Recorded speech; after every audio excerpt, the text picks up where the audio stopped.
오늘은 영향력 다 가는 길이 아닌 나만의 길을 가라는 주제로 말씀 나눌까 합니다. 다 가는 길이 아닌 나만의 길을 가라는 주제로 말씀 나누겠습니다. 미국의 뉴욕타임즈에 이런 기사가 실린 적이 있습니다. 이 시대 미국 국민들에게 가장 영향받는 인물은 누구인가라는 거죠. 누가 가장 영향력 있는 인물일 것 같습니까? 1위에 뽑힌 사람은 미국 대통령도 아니었고 당시 마이크로소프트사의 회장이었던 빌 게이츠 역시도 아니었습니다. 미국에서 가장 국민들에게 영향력 있는 사람은 빌리 그레이엄 목사님이셨어요. 여론조사 기관에 의하면 갤럽에 의하면 올해 가장 존경받는 인물 탑10을 매년 뽑는데 1955년부터 2016년까지 61년 동안 조사했는데 61년 동안 무려 60년을 탑10 안에 든 유일한 분, 무려 60년 동안이나 미국의 가장 영향력 있는 인물로 뽑혔던 분이 바로 이 빌리 그레이엄 목사님이셨어요. 그러다 보니까 뉴욕타임즈는 이렇게 적었습니다. 빌리 그레이엄 목사는 역대 어느 대통령보다 아니 몇 명의 대통령을 합친 것보다 미국 국민들에게 더 지대한 영향력을 끼쳤다고 해도 과언은 아닐 것이다. 그로 인해 수많은 파탄난 가정들이 회복될 수 있었으며 수많은 사람들이 탈선의 현장에서 돌아올 수 있었다. 그러니 그의 영향력은 감히 그 누구와도 견줄 수가 없다. 이렇게 기록했습니다. 여러분, 빌리 그레이엄 목사님이 어떻게 그런 지대한 영향력을 끼칠 수 있었을까요? 사람들이 미국의 아버지라 부를 만큼 그렇게 그를 존경하고 그를 위대하게 여기는 이유가 어디 있을까요? 사실 목사님이 휘튼 대학을 다닐 때 대부분의 교수들이 자기 자신의 지성만 믿고 하나님의 말씀인 성경을 비판하는 일들이 있었습니다. 그런 교육을 받다 보니까 자신도 영향을 받아서 성경에 대한 의심이 생기기 시작하고 성경을 읽어도 예배를 드려도 은혜가 안 되는 거예요. 주일학교 아이들에게 그 성경을 가르치는데도 마음에 확신이 없으니까 아이들에게 가르치는 것 역시도 확신에 차지 못해서 가르치는 겁니다. 그게 너무나도 괴로웠어요. 그래서 하루는 학교 내 숲으로 들어가서 기도하기 시작했습니다. 하나님, 하나님의 말씀인 성경에 대해 내 마음속에 의심이 일어나기 시작했습니다. 이제는 성경을 읽어도 예전처럼 은혜가 되지 않고 마음에 와닿지 않습니다. 성경을 가르쳐도 내 마음속에 확신 있게 가르칠 수가 없습니다. 하나님, 어떻게 하면 좋겠습니까?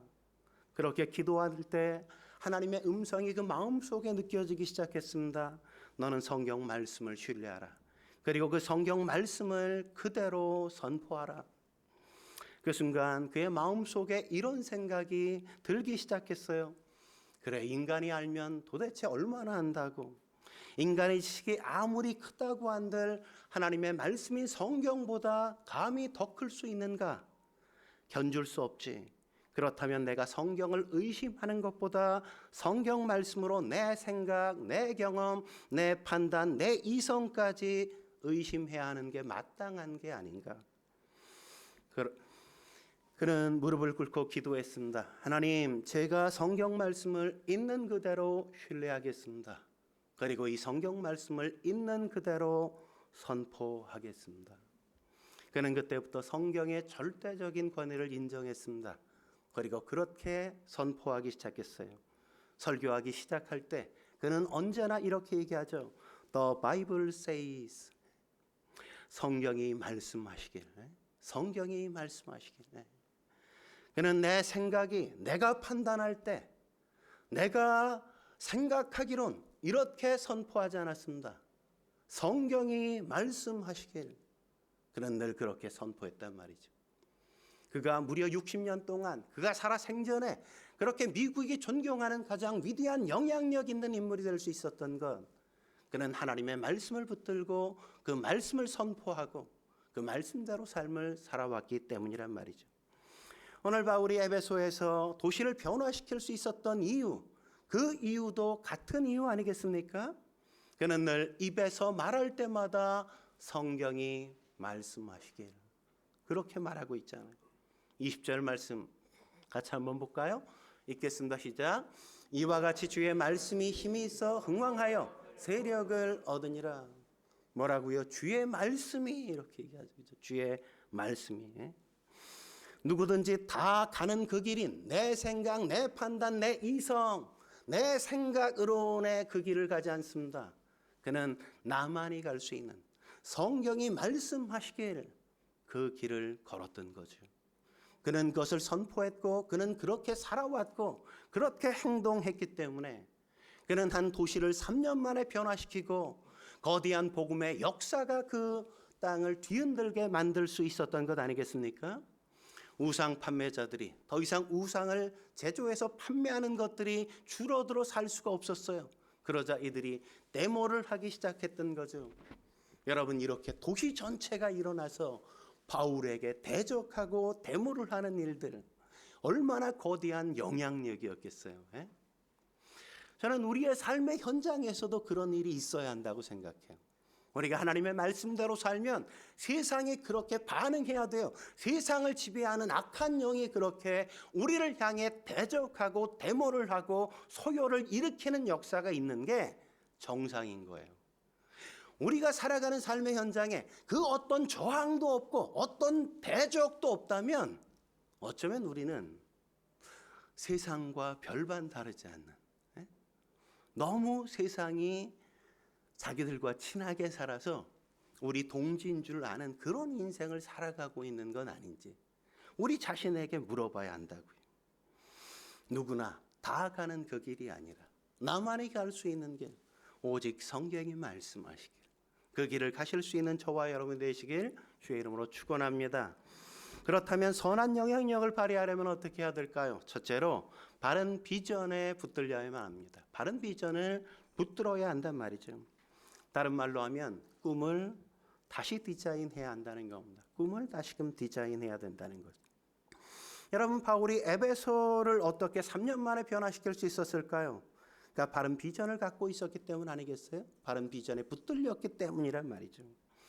아무리 좋은 신체를 갖고 좋은 재능을 가지고 태어났다 할지라도 잘못된 비전에 붙들려 살아왔다면 바울은 이렇게 영향력 있는 삶을 살지는 못했을 겁니다. 잠언 29장 18절에 뭐라고 말하죠? 묵시가 없으면 백성이 방자히 행하거니와 율법을 지키는 자는 복이 있느니라. 여기서 묵시라는 단어는 비전이라는 말 아니에요? 하나님께서 주신 비전, 이런 의미란 말이죠. 한마디로 말하면 비전이 없으면 망한다는 거죠. 비전이 없으면 망해요. 왜요? 비전이 없으면 함부로 제 멋대로 방자하게 건방지게 행동하기 때문인 겁니다. 비전이 붙들지 못하면 제 멋대로 산다고요. 내 마음대로 행동하기 시작해요. 말씀을 인정하지 않기 때문에 건방을 떨다가 인생을 허비하고 낭비할 수밖에 없어요. 하나님을 인정하지 않기 때문이죠. 하나님을 두려워하지 않기 때문에 두려운 게 없어. 그냥 이렇게 살다 가면 되는 거라고 생각하니까 지 멋대로 마음대로 살아요. 나중에 하나님 앞에 결산해야 된다는 두려움을 갖고 사는 사람은 결코 그렇게 살지 못하죠. 오늘 바울을 보십시오. 그렇게 살지 않잖아요. 그는 하나님이 주신 비전에 붙들려 삶을 살아가지 않습니까? 그가 어떻게 비전에 붙들려 살았어요? 그의 마음을 사로잡았던 비전은 뭡니까? 하나님 나라라고 바울이 이야기하잖아요. 하나님 나라. 그래서 그가 전하는 게 뭡니까? 하나님 나라의 도를 전했다고 그렇게 성경은 기록하지 않습니까? 그래서 그는 어떻게 산다고요? 21절에 이렇게 살아간다고 말하죠. 같이 한번 읽어보겠습니다. 시작. 이 일이 있은 후에 바울이 마게도냐와 아게아라를 거쳐 예루살렘에 가기로 작정하여 이르되, 당시 로마, 그는 로마로 가기로 작정했는데 이 로마는 당시 세계의 중심지였다고요.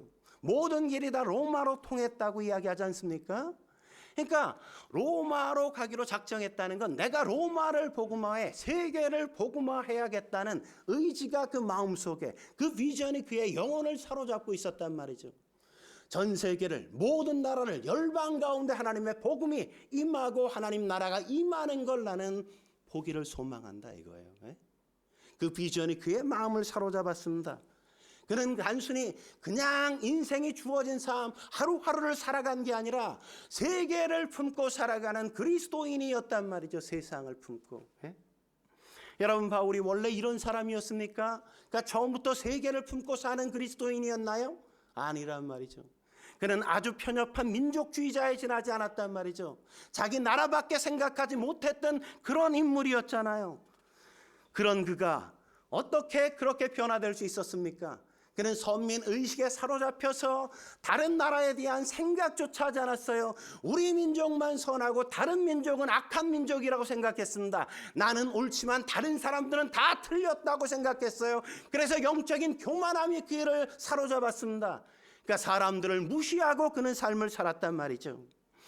그런 그가 그러다 보니까 그는 시야가 좁았고 선입견과 편견에 사로잡혀 삶을 살았습니다. 그러던 그가 어느 날 다메섹 도상에서 예수님을 만나게 되었죠. 예수님을 만나고 아라비아 사막으로 들어가서 3년 동안 하나님과 함께 교제하며 살지 않습니까? 그가 그 이후 어떻게 삶이 변화되어집니까? 그는 새로운 비전을 갖게 되어지잖아요. 그 비전이 뭡니까? 이방인의 사도로 내가 살아야 한다는 거죠. 더 이상 하나님은 이스라엘 민족의 하나님이 아니라 나만의 하나님이 아니라 열방과 세계 모든 만물을 창조하신 하나님이기에 모든 사람들이 하나님을 하나님으로 고백하는 그 나라를 꿈꾸며 그 나라를 만들기 위해 그는 삶을 살아가기 시작한 거라고요. 그는 세계를 품은 그리스도인으로 다시 태어나 세상을 복음화하기 위해 인생을 던진 겁니다. 여러분, 예수님을 믿는다는 건 다른 게 아닌 겁니다. 비전이 달라지는 거란 말이죠. 삶의 이유와 목적이 달라지는 거란 말이죠. 비전이 거듭나는 겁니다. 내가 살아야 될 이유와 목적이 거듭나는 것, 그게 바로 새로운 예수를 믿는 사람의 참된 변화란 말이죠. 예수를 믿고 나서도 여전히 예수 믿기 전에 꿈꿔왔던 어떤 성공이나 어떤 명예나 어떤 부나 어떤 권력이나 어떤 쾌락을 즐기는 것이 여전히 나의 꿈으로 자리 잡고 있다면 죄송하지만 여러분은 아직 예수님을 제대로 만나지 못한 사람일 가능성이 크다고밖에 이야기할 수가 없습니다. 그렇게 삶의 비전이 바뀌지 않는 그리스도인이 100명이 모인들, 1000명이 모인들, 10,000명이 모인들 뭐 하겠습니까? 아무런 영향력도 끼칠 수 없는데, 그를 통해서 하나님이 아무것도 이룰 수 없는데 그런 사람이 아무리 많은들 무슨 의미가 있겠어요? 예? 그러므로 여러분, 비전이 거듭날 수 있도록 기도하셔야만 합니다. 비전이 달라져야만 한단 말이죠. 여러분, 하나님은 우리의 꿈을 바꾸시기 위해, 우리가 가졌던 삶의 목적을 바꾸시기 위해 수많은 사건들을 통해 우리에게 도전하시고 사건들을 통해 우리의 비전을 새롭게 하도록 격려하신단 말이죠. 옛날에 스위스엔 헨리 듀넌트라는 은행장이 있었습니다.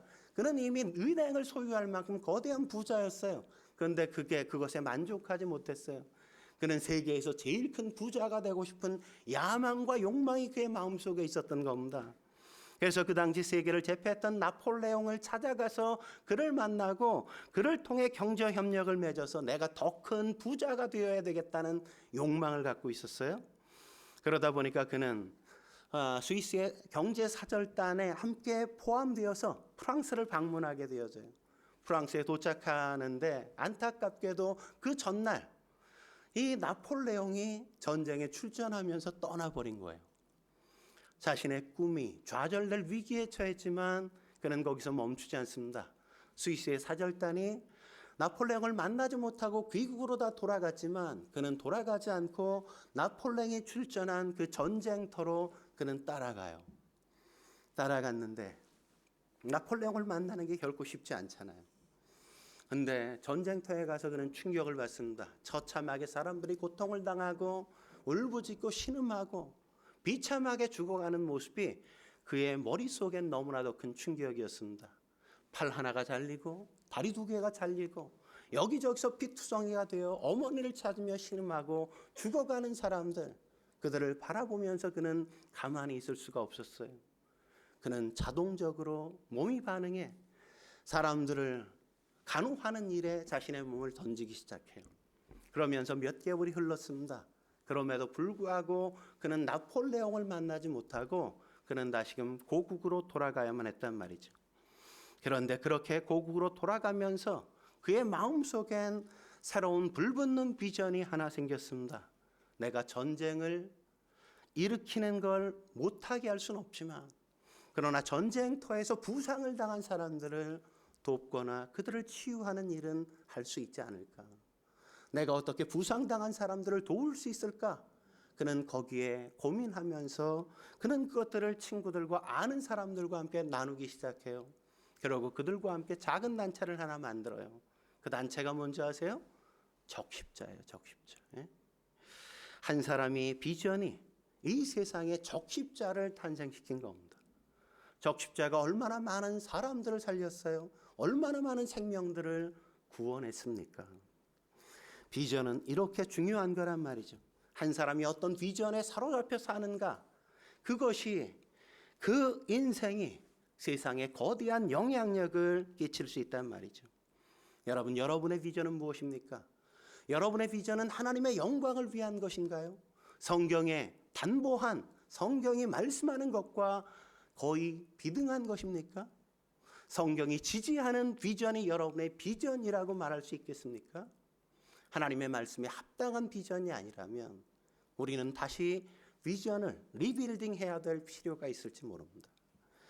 한 걸음 더 나아가 선한 영향력을 발휘하려면 어떻게 해야 될까요? 두 번째, 항상 사랑을 선택할 수 있어야 됩니다.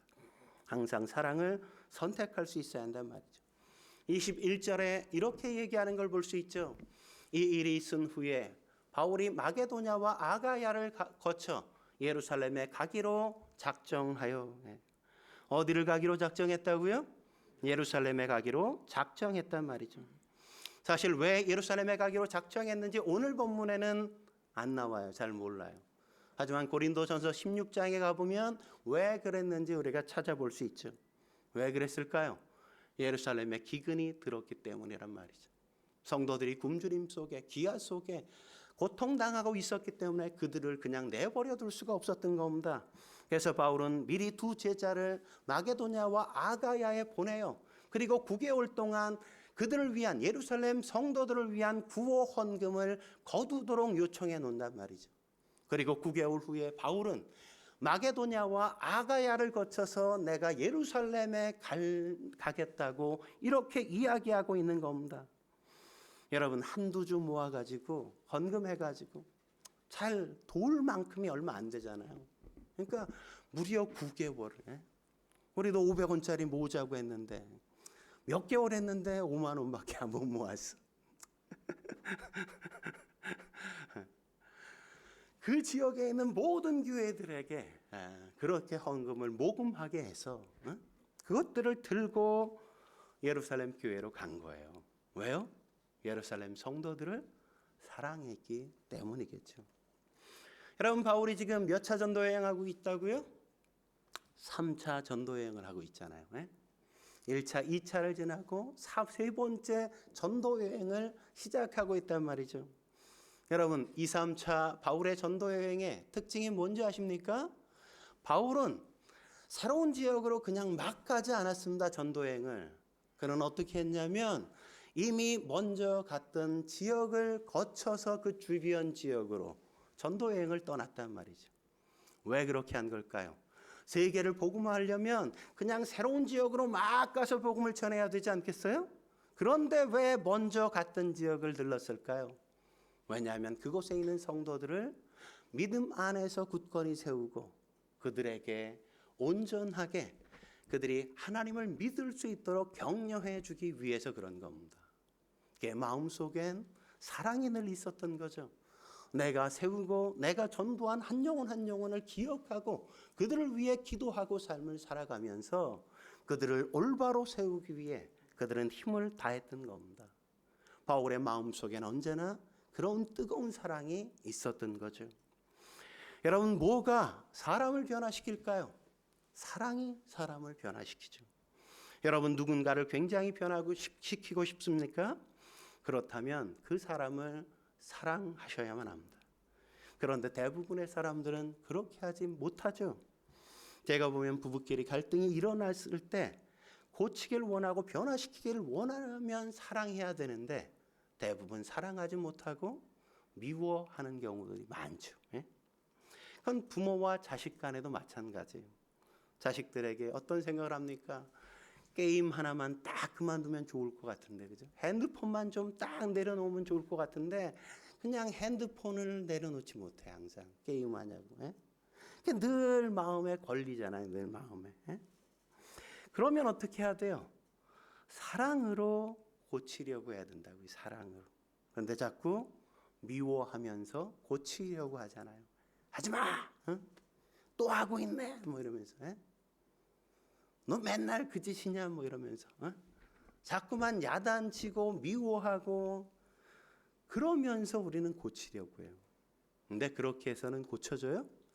안 고쳐져요. 반발심만 더 커지죠.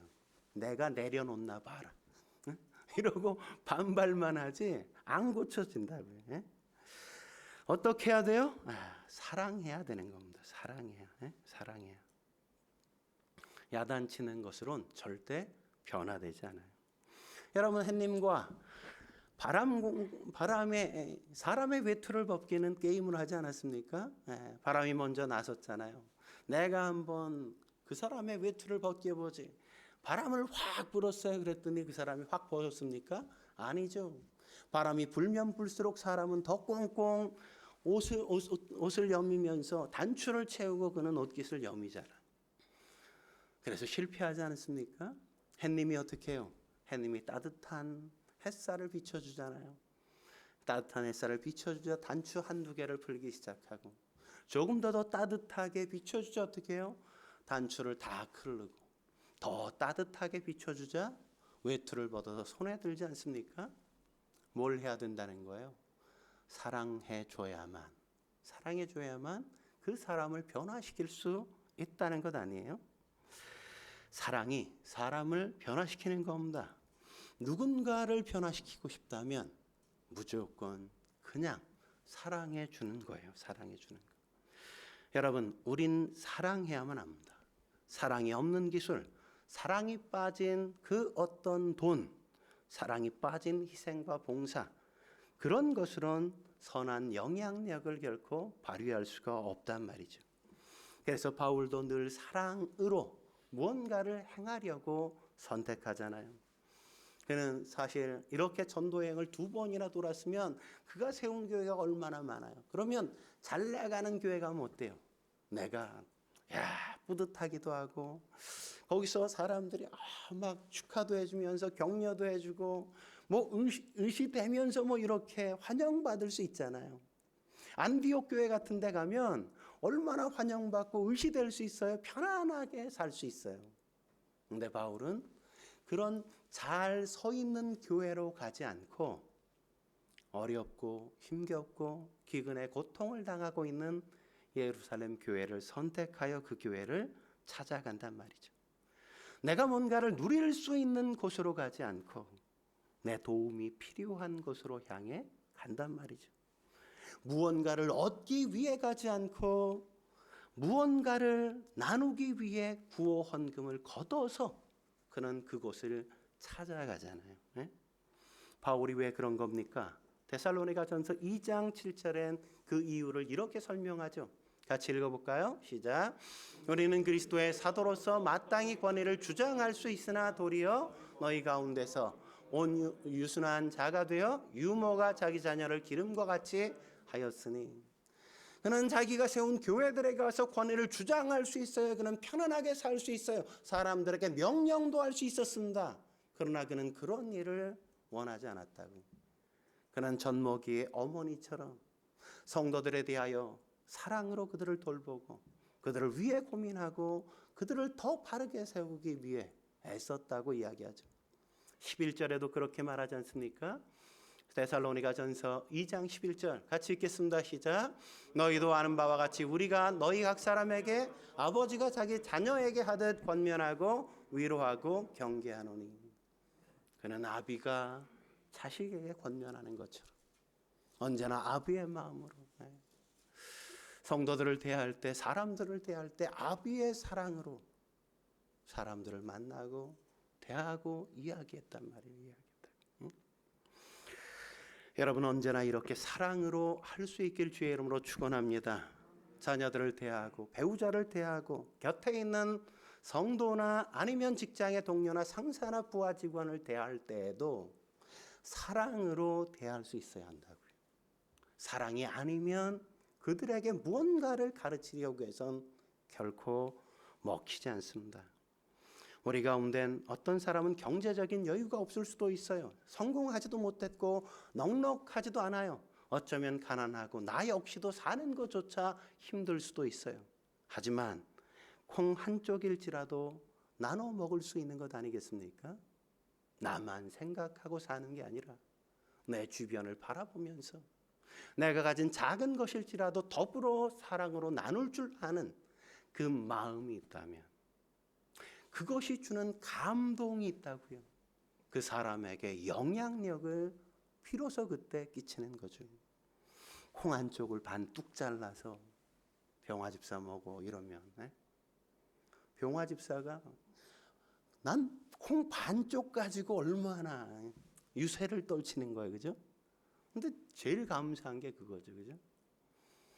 내가 뭐 100억이 있어서 10억 뚝 띄워주는 거 이런 거 뭐 별로 그렇게 100억이나 가진 분이 뭐 그 정도야 뭐 이렇게 생각할 수 있어. 근데 콩 한 쪽밖에 먹을 게 없어. 근데 반을 띄워줘. 그건 굉장한 감동이죠, 감동. 그게 사랑이라고요, 사랑. 우린 없어서 나누지 못하지 않아요. 나눌 마음이 없어서 못 나누는 거죠. 사랑의 마음이 마르지 않도록 우리가 기도할 수 있어야만 합니다. 마지막으로 선한 영향력을 발휘하려면 어떻게 해야 될까요? 세 번째, 역경에 꺾이지 않아야 합니다. 역경에 꺾이지 않아야 한다고. 요즘 말로 중꺾마죠, 중꺾마. 중요한 것은 꺾이지 않는 마음이다. 꺾이지 않는 마음. 이게 오늘 본문의 거의 대부분의 내용 아닙니까? 오늘 본문의 거의 전부의 내용이죠. 여러분, 비전 플러스 사랑은 뭘까요? 우리가 첫 번째가 비전이었고 두 번째가 사랑이었는데, 비전 플러스 사랑은 뭘까요? 사람들은 흔히 생각할 때 비전 플러스 사랑은 성공이나 형통이라고 생각한단 말이죠. 내가 이렇게 좋은 꿈을 갖고 이렇게 사랑으로 헌신했다면 하나님이 성공을 주시는 게 당연한 거 아니야? 하나님이 형통케 하셔야 되는 거 아니야? 이렇게 우리는 생각하잖아요. 근데 오늘 본문은 뭐라고 이야기하죠? 비전을 가지고 사랑으로 헌신할지라도 거기엔 갈등이 있을 수 있고 거기엔 역경이 있을 수 있다는 걸 우리에게 보여주지 않습니까? 23절 말씀이 바로 그렇게 얘기하죠. 23절 읽겠습니다. 시작. 그때쯤 되어 이 도로 말미암아 적지 않은 소동이 있었으니. 그러니까 하나님의 복음을 열심히 비전 있게 전했고 사랑으로 전했음에도 불구하고 어떤 일이 있었다고요? 적지 않은 소동이 있었다. 어떤 소동? 적지 않은 소동. 적지 않은 소동이 뭐예요? 아주 큰 소동이 있었다, 이런 거죠. 큰 소동이. 여러분, 사실 에베소는 아데미 여신상이 있어요. 거의 도시 전체가 아데미 여신을 숭배했단 말이에요. 세계 7대 불가 사이에 거대한 건물이 바로 이 신전이거든요, 지금도. 그러니까 얼마나 큰 신전이 있었는지 몰라요. 그러니까 도시 전체에 많은 사람들이 아데미 신을 숭배하고 신상을 만들어서 파는 사람들이 굉장히 많았어요. 데메드리오 오는 사람이 그것을 전매 특허를 내고 그것을 만들어 팔기 시작했습니다. 가격을 마음대로 매기고 그것을 팔아서 그는 부자가 됐어요. 자기 혼자 할 수 없어서 조합을 만들어 사람들에게 그 일을 시켰습니다. 조합원이 몇 명이나 되었냐면 무려 2,000명이 넘었다고요. 그러니까 아주 거대한 산업처럼 되었던 게 이 우상을 만들어 파는 그런 사업이었단 말이죠. 근데 어느 날 바울이 찾아와서 도시에 오자 도시의 변화가 일어나기 시작하는 거예요. 사람들이 자꾸만 이야기합니다. 사람이 만든 건 신이 아니에요. 우리가 만든 게 무슨 신이겠습니까? 신이 만든 게 우리죠. 그게 바로 신 아니겠습니까? 그러므로 우상을 숭배하는 건 헛된 겁니다. 이런 이야기를 도시 사람들이 하기 시작해요. 3년이 지나자 거의 사람들이 거기에 매료되어 있습니다. 그래서 우상을 사지도 않을 뿐만 아니라 집에 있는 우상까지도 밖에 가지고 나와서 불에 태워서 버린단 말이죠. 그러자 우상을 섬겼던 조합원들을 부추겨서 데메드리오가 어떻게 해요? 데모를 일으킨 겁니다. 바울이 아데미 여신의 위엄을 떨어뜨렸다고 항의하기 시작하고 바울을 잡아서 감옥에 가둬놔야 한다고 그렇게 소요를 일으킨 겁니다. 데메드리오가 끼친 이 악한 영향, 나쁜 영향이 도시를 휘덮었단 말이죠. 그런데 이 사건이 어떻게 끝나요? 아무것도 아닌 해프닝으로 그냥 끝나버렸다고 오늘 본문이 여러분이 읽어보면 그렇게 이야기한단 말이죠. 그런데 이런 역경과 이런 고난과 이런 저항을 경험한 후에 바울이 어떻게 했다고 이야기합니까? 20장 1절 이렇게 얘기하죠. 같이 읽겠습니다. 시작. 소요가 그침에 바울은 제자들을 불러 고난 후에 작별하고 떠나 마게도냐로 가니라. 어떤 일이 일어난 겁니까? 수많은 위협을 경험했어요. 소요가 일어났습니다. 바울에 대한 대적자들이 너무나도 많이 일어났단 말이죠. 그런 대적을 경험하면서도 불구하고 하나님 왜 이렇게 나는 이런 인생을 살아야만 합니까? 나는 왜 이런 고난과 어려움을 경험해야만 합니까? 라고 하나님 앞에 그런 이야기 전혀 하지 않죠. 뭐라고요? 그 일을 다 끝내고 또다시 마게도냐 그 지역에서 하나님의 복음을 전하기 위해 그는 떠났다고 이야기하잖아요. 역경에도 꺾이지 않는 겁니다. 역경조차도 무너뜨릴 수 없는 인생, 역경조차도 꺾을 수 없는 인생, 그 어떤 역경도 내가 넉넉히 감수하면서 내가 이 길을 가리라 다짐하며 산 인생이 바로 바울의 인생이었죠. 여러분, 우리의 인생이 얼마 남지 않았습니다. 오는 순서는 있어도 가는 순서는 없다고 말하지 않습니까? 누가 박명자 집사님 보고 먼저 가실 거라고 말할 수 있겠어요? 제가 먼저 갈 수도 있는 거예요. 제가 순서가 없기 때문에 가는 건. 한 심리학자가 그런 이야기를 해요. 중년이 되면 어떤 사람은 굉장히 불안한가 하면 또 어떤 사람은 굉장히 편하다는 거예요. 그러면서 이 인생을 축구의 비유로 그렇게 설명해요. 축구가 뭐 어떻게 되어 있습니까? 전반전, 후반전, 그리고 중간에 뭐 있어요? 휴식 시간이 있죠, 그죠? 전반전 45분, 후반전 45분, 중간에 쉬는 시간이 15분 정도 있단 말이죠. 이 휴식 시간이 중년기와 같다는 겁니다. 전반전을 잘 치는 사람은 휴식 시간에 충분히 쉴 수 있대요. 근데 전반전을 잘 치르지 못한 사람은 휴식이 안 된다는 거죠. 좌불안석이 된다는 겁니다. 여러분 지금까지 어떤 영향을 끼치며 살아봤습니까? 우리가 얼마나 살았든 우리 앞에 남아있는 인생이 그렇게 길지 않을 수도 있단 말이죠. 하지만 중요한 건 뭘까요? 아직도 우리는 늦지 않았다는 겁니다. 40년을 살았든 60년을 살아봤든 70년을 살아봤든 우리가 얼마를 살았든 우리 앞에 남아있는 인생은 너무 짧습니다. 그러나 이 짧다는 걸 깨닫고 우리가 어떻게 살아야 한다는 걸 깨닫는 그 순간이 바로 새로운 시작의 순간이라는 사실을 우리가 놓치지 말아야 한다고 심리학자는 이야기합니다. 지금 지나간 인생을 얘기해서 뭐 하겠어요? 지금부터가 문제인 겁니다. 오늘 우리가 하나님 앞에서 비전을 새롭게 다지고 영혼을 사랑하면서 선한 영향력을 끼치기로 마음을 먹는다면 그 어떤 역경 앞에서도 주의 말씀을 붙들고 살기로 다짐한다면 우리의 인생은 주변 사람들을 새롭게 나아가는 놀라운 영향력 있는 인물이 되어질 수 있지 않겠습니까? 저와 여러분들이 그런 삶을 함께 살 수 있길 주의 이름으로 축원합니다. 여러분이 그냥 왔다가 그냥 가는 게 아니라 여러분 주변 사람들에게 주의 말씀의 능력을 맛보게 하고 주의 말씀의 권세를 맛보게 하고 하나님 나라 백성다운 삶이 무엇인지를 맛보게 함으로써 또다시 복음을 증거하는 저와 여러분의 삶 되어지길 주의 이름으로 축원합니다. 기도하시겠습니다. 거룩하신 하나님 아버지, 오늘도 주님 앞에 나와 엎드려 예배케 하시니 감사합니다. 우리가 어떻게 살아야 하는지 주의 말씀에 붙들려 삶을 살았던 그래서 큰 세력을 흥왕하게 되었던 놀라운 역사를 이루었던 바울처럼 우리가 살 수 있도록 도전을 주시는 것 감사합니다. 하나님의 말씀에 붙들리게 하시옵소서. 주의 말씀에 사로잡히게 하시옵소서. 그 말씀에 생명을 걸 수 있게 주여 도와 주옵소서. 그 말씀을 순종함으로 내 인생 속에 말씀이 이루어지는 걸 내 인생 속에 새겨지게 해 주옵소서.